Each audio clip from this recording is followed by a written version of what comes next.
सबैलाई हार्दिक नमस्कार। सधैँ चाहिँ आज पनि महाभारतमा के छ नामक श्रृङ्खलामा यहाँहरू सबैलाई हार्दिक स्वागत छ। आजको यो ५९औँ श्रृङ्खला महाभारतको ५औँ उद्योग पर्वको विषयवस्तुसँग सम्बन्धित छ र यो ५९औँ निबन्धको शीर्षक रहेको छ विदुरको उपदेश। परोपदेशे पाण्डित्यम, अरूलाई उपदेश दिन अत्यन्त सजिलो हुन्छ, तर त्यही कुरा चाहिँ आफूले पालना गर्न अत्यन्त गाह्रो हुन्छ।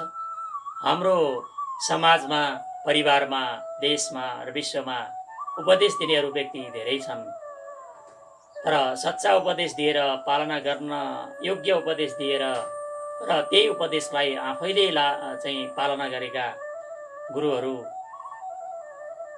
प्रवचनकर्ताहरू अत्यन्त कम हुनुहुन्छ।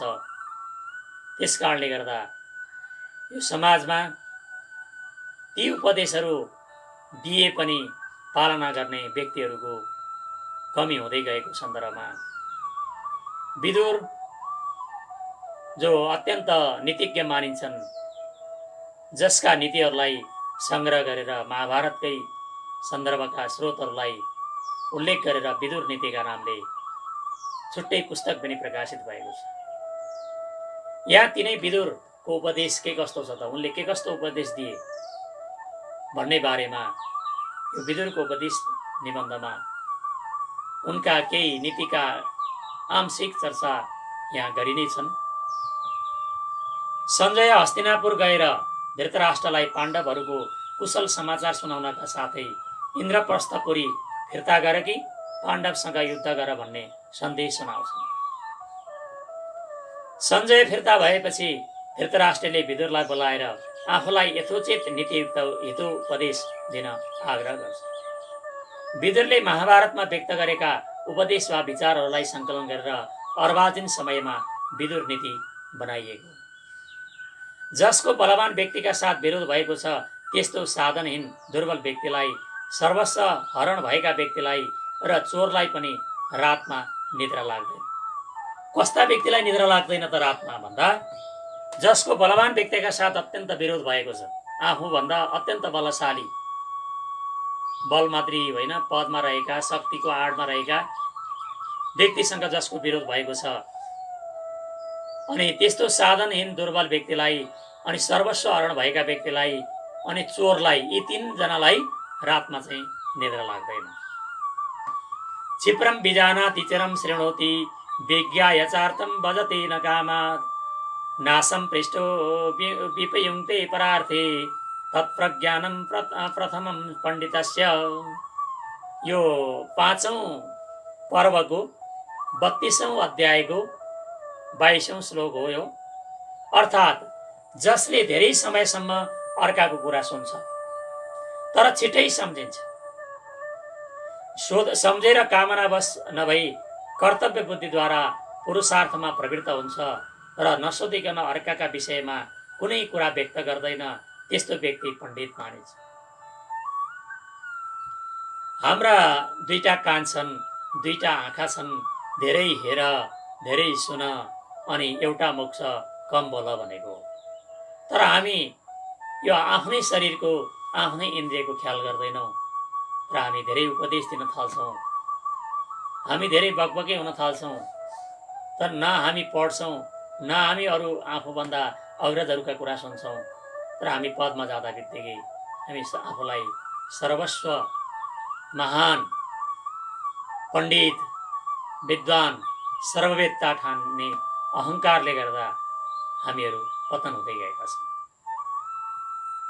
साथै ग्रन्थको तात्पर्य छिटै बताउन सक्ने, आफ्नो कर्तव्य छाडेर पनि अर्काको कर्तव्य पालना गर्ने, चाहनेवालालाई छाड्ने र नचाहनेवालालाई चाहने व्यक्तिलाई पनि पण्डित नै भनिन्छ। न्यायपूर्वक आर्जन गरिएको धनको दुई किसिमले दुरुपयोग हुन्छ।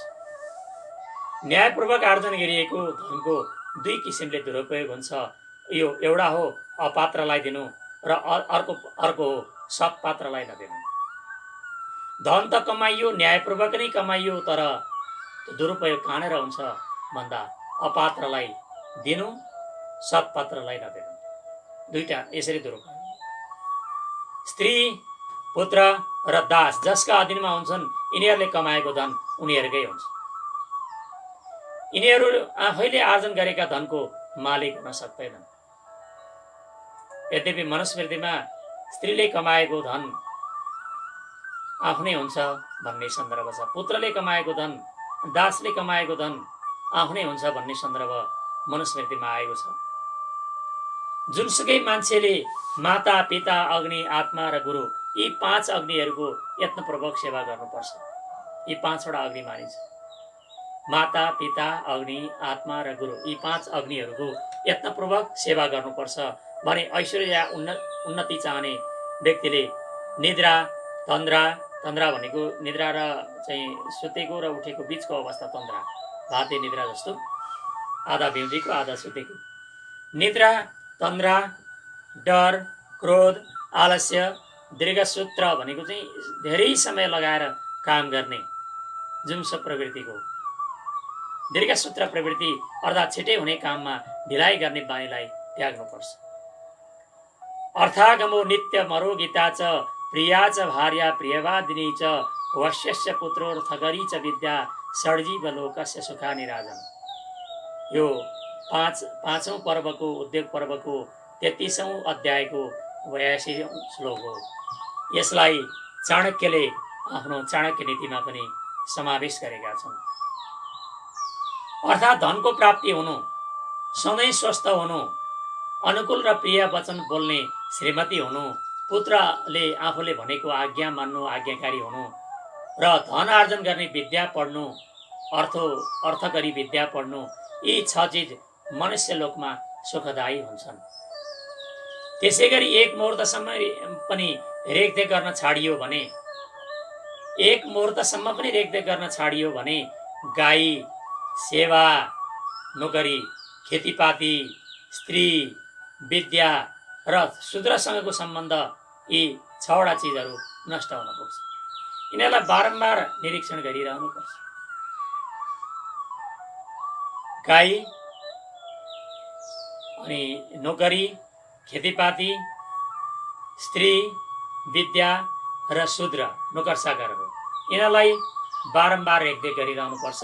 यदि रेखदेख गर्न छाडियो भने एक मुहूर्त 1-2 घण्टा पनि हामीले यिनीहरूलाई चाहिँ व्यवस्था गऱ्यौँ भने, यिनीहरूलाई रेखदेख गर्न छाड्यौँ भने त्यसबाट चाहिँ के हुन्छ, यी चिजहरू नष्ट हुँदै जान्छ र त्यसबाट हुने नष्टको स्वयं मालिकले वा परिवारको मुलीले चाहिँ त्यसको दोषको भागी हुनुपर्छ।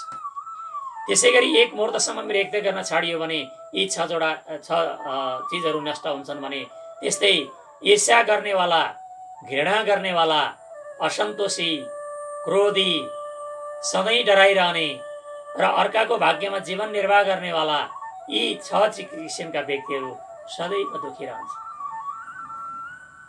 सधैँ ईर्ष्या गर्ने, घृणा गर्ने, अनि कहिल्यै सन्तोष नहुने, क्रोध रिसाई गर्ने, सधैँ डराइ गर्ने, अनि सधैँ भाग्यमा मात्रै चाहिँ जीवन निर्वाह गर्ने, पुरुषार्थ कहिले गर्दै नगर्ने, यस्ता 6 प्रकारका मान्छेहरूले जीवनमा पाइला पाइलामा दुःख पाइरहन्छ। यो अर्काले दुःख दिने होइन, आफैले हो। दुःख भन्ने कुरा अर्काको कारणले बन्दैन, आफ्नो कारणले दुःख चाहिँ निम्ताउने हो। गन्धेन गाव पश्यन्ति वेदै पश्यन्ति ब्राह्मणा चारै पश्यन्ति राजाना चक्षुभ्याम भितरिजना। यो 5औं पर्वको 34औं अध्यायको 34औं श्लोक हो। अर्थात् गाईले गन्धद्वारा चाहिँ पत्ता लाउँछन्, गन्धद्वारा उनीहरूले देख्छन्। गाईले सुँगेर देख्छन् अनि ब्राह्मणले वेदद्वारा अब ज्ञानद्वारा देख्छन्। उनीहरूले वेद भनेको ज्ञानद्वारा देख्छन्। राजाले आफ्ना गुप्तचरहरूद्वारा, सिआइडीहरूद्वारा, राजदूतहरूद्वारा देख्छन् भने चक्षुर्भ्याम भितरिजना, अरू मान्छेहरूले आँखाले देख्ने भए। स्त्रीहरूका बन्धु वा रक्षक पति हुन् भने ब्राह्मणका बन्धु वेद हुन्। स्त्रीहरूका, महिलाहरूका चाहिँ जो विवाहित पत्नीहरूका बन्धु वा रक्षक भनेका पति हुन् भने ब्राह्मणका बन्धु वा रक्षक भनेको वेद हुन्। वेदको रक्षा गरियो भने ब्राह्मणको रक्षा हुन्छ, ब्राह्मणको रक्षा गरियो भने वेदको रक्षा गर्न सकिन्छ। स्त्रीको रक्षाको चाहिँ लत अर्थात् महिला वस्त्रहरूद्वारा स्त्रीहरूको रक्षा गर्नुपर्छ। किन भनियो होला? यो नराम्रा नराम्रा अलि चाहिँ सामान्य खालका साधारण वस्त्रहरूद्वारा स्त्रीको रक्षा गर्नुपर्छ। धेरै झिल्के मिल्के वस्त्रहरू, आकर्षक वस्त्रहरू लगाएर अभिभावकविहीन अवस्थामा रहे भने त्यसमा कुदृष्टि पर्न सक्छ। त्यस कारणले गर्दा त्यसप्रति चाहिँ नराम्रो भावना उत्पन्न होला, कुदृष्टि होला, नराम्रा उन्मत्त भएका कुदृष्टि विचार राख्नेवालाको नजर छिटो पर्ला र उनीहरू चाहिँ दुराचारमा प्रवृत्त होलान्, बलात्कार र हत्या हिंसामा आकृष्ट होलान्। त्यस कारणले गर्दा सकेसम्म अभिभावकविहीन भएको अवस्थामा स्त्रीको रक्षाको चाहिँ ल त यो चाहिँ मलिन वस्त्रहरूद्वारा रक्षा गर्नुपर्छ भनिएको होला। धनले उन्मत्त भएका तामस प्रवृत्तिका व्यक्तिहरूको भोजनमा मासुको प्रधानता हुन्छ। जो अत्यन्त म धनी हुँ भन्ने आकांक्षा राख्छन् त्यस्ता तामस प्रवृत्ति भएका व्यक्तिहरूको भोजनमा सधैँ मासुको परिकार त्यहाँ पाकिरहेको हुन्छ। मध्यम श्रेणीका व्यक्तिको भोजनमा गोरसको प्रधानता हुन्छ। जो मध्यम व्यक्ति हुन्छन् उनीहरूले चाहिँ गोरस, दुध, दही, घिउमा यी गोरस भनेको चाहिँ गोरस भनेको गाईको रस मात्रै होइन, अब दुग्धजन्य पदार्थहरू, भैँसीको पनि रस हुने भयो। दुध, दही, घिउ। अब पहिला चाहिँ गोरस भन्दाखेरि गाईको मात्रै बुझिन्थ्यो, अहिले अब भैँसीको अरू पनि अब दुग्धजन्य पदार्थहरू। त्यसै गरी दरिद्रहरूको भोजनमा तेलको प्रधानता हुन्छ। धेरै तेल हालेर पकाउने जो चाहिँ बानी छ जसको भान्सामा, त्यो दरिद्रहरूको भोजनमा तेलको प्रधानता हुन्छ। दरिद्र व्यक्तिहरूले सदैव स्वादिष्ट भोजन गर्दछन् किनकि भोकले उनीहरूको भोजनमा विशेष स्वाद उत्पन्न गर्दछ। स्वादिष्ट भोजन गर्न रुचाउने भनेको दरिद्रले हो, परन्तु त्यस्तो भोक धनीहरूका लागि सर्वथा दुर्लभ छ। त्यसैले संसारमा धनीहरूमा प्राय भोजनलाई पचाउन सक्ने सामर्थ्य नै हुँदैन। हरेक चिन्तामा परेका हुन्छन् धनीहरू। रातभरि निद्रा लाग्दैन, कहीँ लगानी गरेका हुन्छन्, लगानी डुबिरहेको हुन्छ, कहीँ हरेक कुराले चाहिँ उनीहरू के हुन्छ, दुखी भइरहेका हुन्छ। तर दरिद्र वा भोका गरिबहरूको पेटमा त काठ पनि सहजै पच्दछ। हाम्रा सुकुम्बासीहरूलाई हेरौँ, दिनभरि कमाएर बिहान बेलुकाको छाट टार्नेहरूलाई हेरौँ, उनीहरूको कति तन्दुरुस्त छन्, कति हट्टाकट्टा छन्, कति चाहिँ उनीहरूलाई कुनै चिन्ता छैन, उनीहरूले स्वादिष्ट भोजन गरिरहेका छन्। तर ठुल्ठुलाको चाहिँ परिवारमा हेरौँ, खानदानकोमा हेरौँ, हेर्दाखेरि देख्दाखेरि त राम्रै होला, देखिएको होला, पकाएका पनि होलान्, तर त्यसमा उनीहरूको स्वादिष्ट भोजन त होला, तर उनीहरूले त्यो स्वादिष्ट भोजनको स्वादै पत्ता पाउँदैनन्। तिनीहरूको हरेक चाहिँ मानसिक रूपमा उनीहरू चाहिँ अशान्त हुन्छन्। अशान्त भएको अवस्थामा खाएको, कस्तो खाएँ के गरेँ भन्ने कुरा थाहा हुँदैन। यस सन्दर्भमा चाहिँ दरिद्र गरिबहरूको, सुकुम्बासीहरूको भोजन अत्यन्त स्वादिष्ट हुन्छ, धनीहरू त्यसबाट वञ्चित हुन्छन् भन्ने यो विदुरले उपदेश दिएको हुनुपर्छ। मन, बुद्धि र इन्द्रियहरूलाई आफ्नो अधीनमा राखेर सबैले आफैले आफ्नो आत्मालाई बुझ्ने चाहना राख्नुपर्छ, किनकि आत्मा नै आफ्नो बन्धु हो र आत्मा नै आफ्नो शत्रु हो। आत्मनियन्त्रण गरियो भने सबैभन्दा सुखी त्यही हुन्छ। जसले स्वयं आफ्नो आत्मालाई नै जितेको छ उसको आत्मा नै बन्धु हो। त्यही आत्मा जितेपछि सच्चा बन्धु हुन्छ भने नजितेपछि त्यही शत्रु भनेको।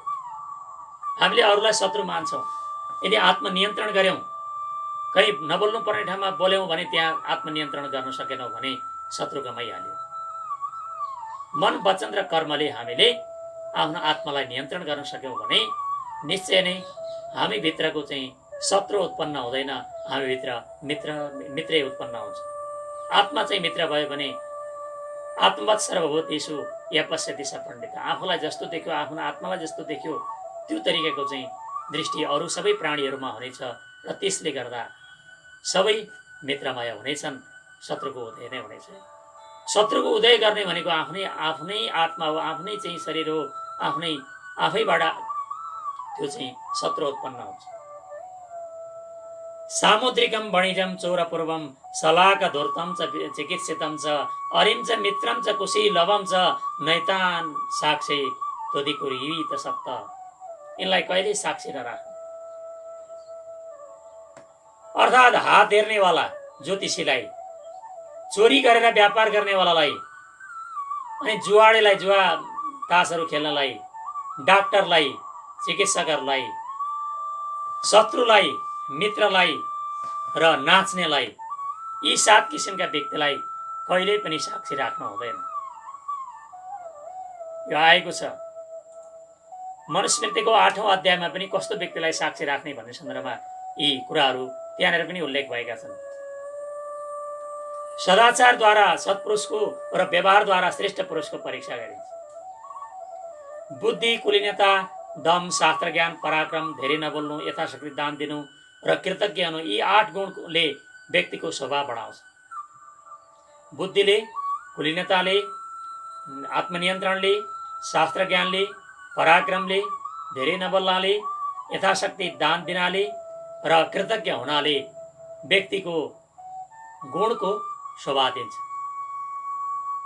नशा सभा यत्र नसन्ति वृद्धा, अर्थात् त्यो सभा होइन जहाँ वृद्ध व्यक्तिहरूको उपस्थिति छैन। जहाँ वृद्ध व्यक्तिहरू, ज्येष्ठ नागरिकहरूको उपस्थिति हुँदैन, त्यो सभा वास्तविक रूपमा सभा मानिँदैन।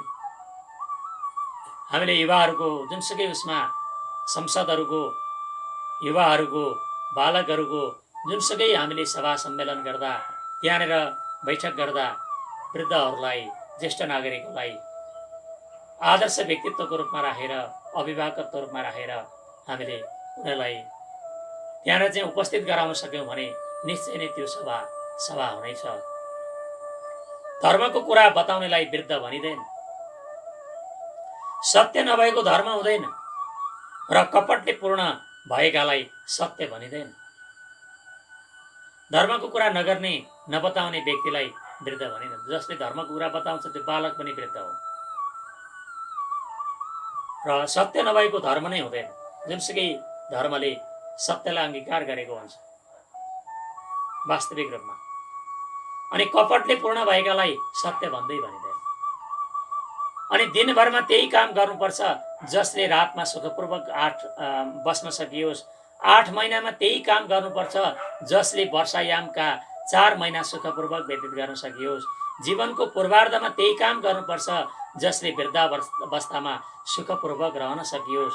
त्यसैगरी जीवनभर त्यही काम गर्नुपर्छ जसले मरेपछि पनि परलोकमा सुखपूर्वक रहन सकियोस्। सुवर्ण पुष्पितां पृथ्वीं चिन्वन्ति पुरुषास्त्रय सुरश्च कृतविद्यश्च यश्च जानाति सेवितुम्। यी 3 प्रकारका व्यक्तिहरूले पृथ्वीलाई सेवा गर्न सक्छन्, व्यवहार कुशल हुन सक्छन् भन्ने अर्थ। अर्थात् सुरो व्यक्ति, विद्वान व्यक्ति, पढे लेखेको व्यक्ति र सेवारूपी धर्म वा चाकडी गर्न जान्ने व्यक्ति, यी 3 प्रकारका व्यक्तिले सुवर्ण रूपी, सुन रूपी पुष्पले, फूलले युक्त भएको यो पृथ्वीलाई टिप्न वा आफ्नो जीवनलाई सुगन्धमय बनाउन सक्छन्।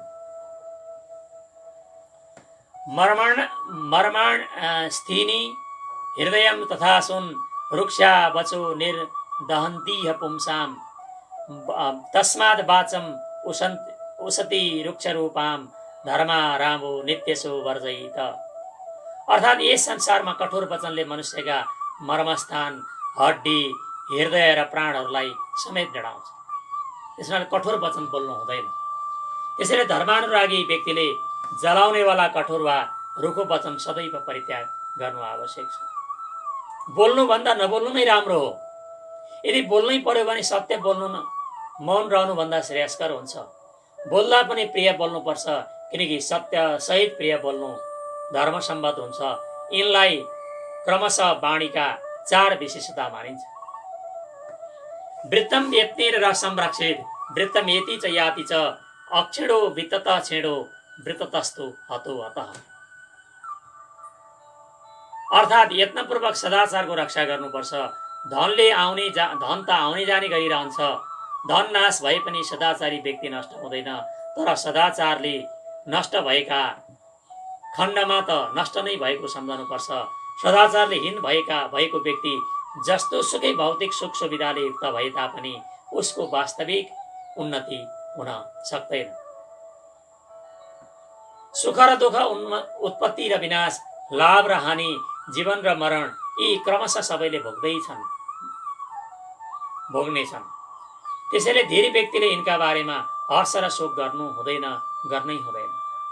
मान्छेले बुद्धिद्वारा आफ्नो भयलाई भगाउँछ, तपस्याद्वारा महत पदलाई प्राप्त गर्दछ, गुरुको सेवा शुश्रूषाद्वारा ज्ञान प्राप्त गर्दछ भने योगद्वारा मान्छेले शान्ति प्राप्त गर्दछ।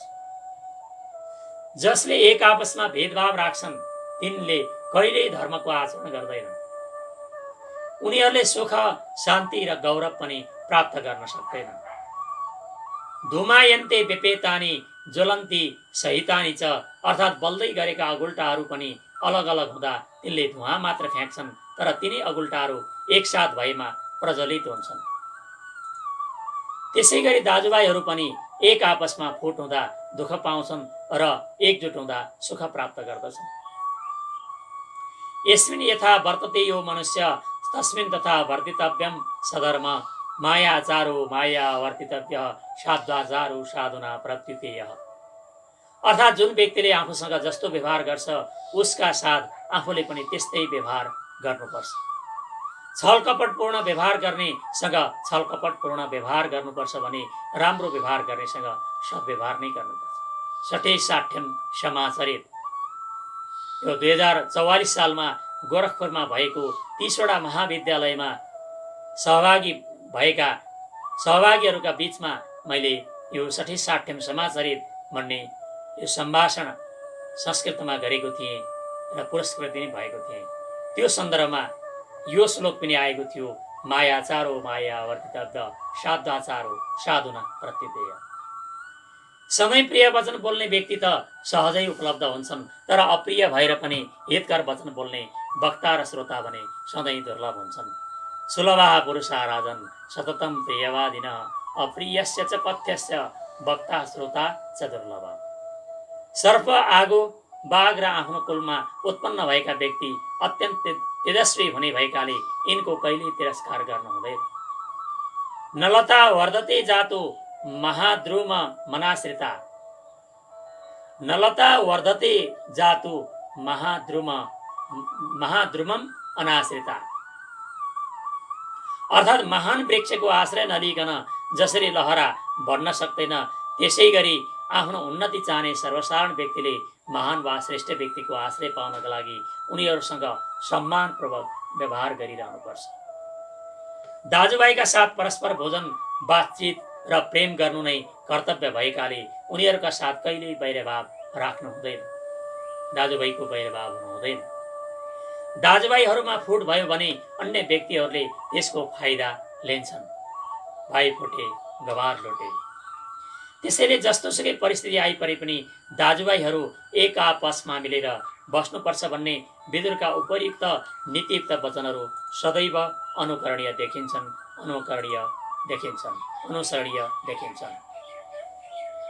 यो विदुरको उपदेश महाभारतको एउटा अंश मात्रै हो। एउटा निबन्धमा उनका सम्पूर्ण नीति वचनहरू, उपदेशहरू समावेश गरेर सम्भव छैन। प्रकारान्तरले आगामी निबन्धहरूमा पनि विदुरका उपदेशका सन्दर्भहरू आउनेछन् र जे जति उपदेश हामीहरूले सुनेका छौँ, सुन्दै गएका छौँ, उपदेश दिँदा उपदेश अत्यन्त तितो लाग्छ र कसैले प्रशंसा गर्यो भने त्यो राम्रो लाग्छ। वास्तविक रूपमा हामीले त्यो उपदेशलाई तितो होइन मिठो ठानेर ग्रहण गर्दै जान सक्यौँ भने भोलि हामीलाई त्यसले निश्चय नै स्वस्थ बनाउँदै जानेछ। हाम्रो व्यवहारलाई, हाम्रो बानी व्यवहारलाई अनुशासित, विनयी, शिष्ट, मर्यादित बनाउँदै जानेछ भन्ने अपेक्षा राख्दै यहाँहरू सबैसँग बिदा चाहन्छु। धन्यवाद। नमस्कार।